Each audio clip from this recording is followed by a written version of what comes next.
Just letting it roll. Oh, I don't have that much really for it, but Here's what happened last week. Is you and I were sitting there talking, and I'm like, then I went, I took a few days off, and so I'm sitting there, and then I'm just like, what was he saying again? I was like, I thought in my mind, and then and then I was in the middle of the worship last week. I'm like, am I fitting? Is it, you know what I mean? It's just where you're just kind of like, so I'm like, you know what? It's nothing for me to just have my phone just hit play and. Well, here's my thought about the thing, because as you read this, what I believe he's doing is making this announcement to people that those folks that you think wouldn't be blessed are blessed. Mm-hmm. Poor in spirit, mourning, hunger and thirst for righteousness, and all of those, the ones that you think they're not really blessed, actually are. Now, so here's the problem with this week's. Is blessed are the merciful. Well, that one, okay, because those people, they never get ahead either. Right.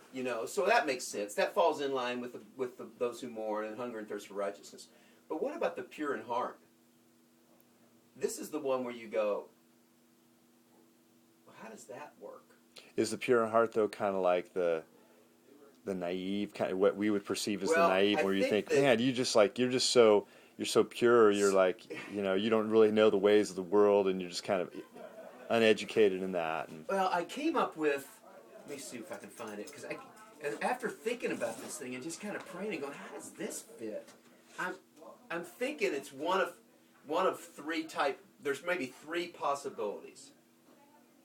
One is the pure in heart is the one who is, and this is a little bit of a stretch, but it's Dallas Willard's position. Okay.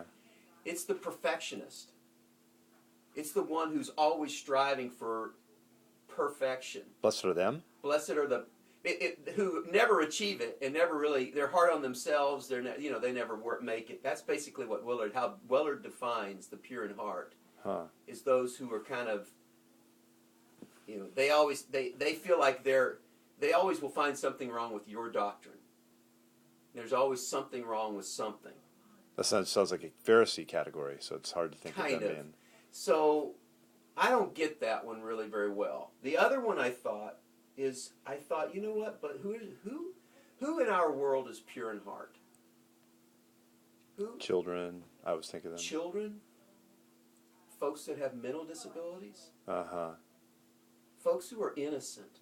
Right. They're innocent, but not innocent in the truest sense, because everyone has Adam's sin. Right. I mean, I get that, but they're innocent in that. The world, by worlds, they're not streetwise. They're not. Yeah. So I'm thinking, it's. And the third category was the naive, the one you had. Yeah. So because I'm differentiating those two, the innocent and the naive, because the naive are not innocent. They just kind of take a view towards the world where they're always assuming the best, or they're just unwise about the way that they don't think that there are bad people out there trying to get them. Mm-hmm. And then the innocent are the ones. I think of the innocent. I think of Dave.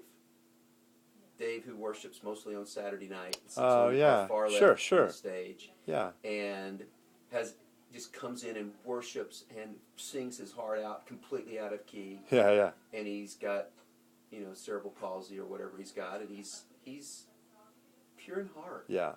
You know what I mean? He's just and even they are blessed. Even those folks are blessed.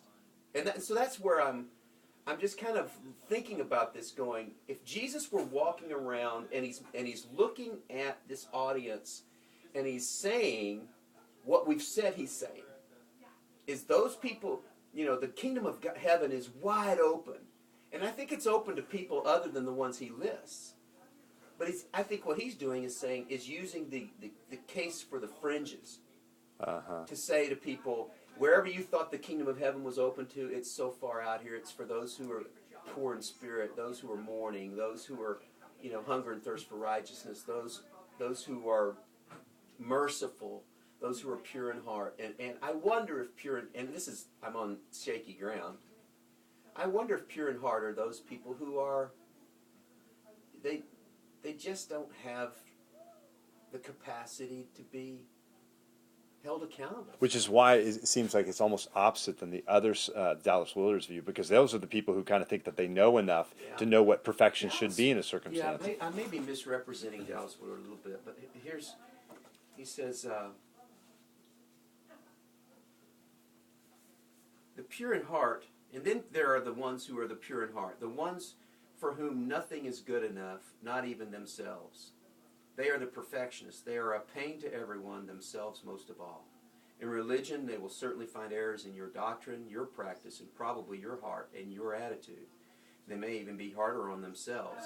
They endlessly pick over their own motivations.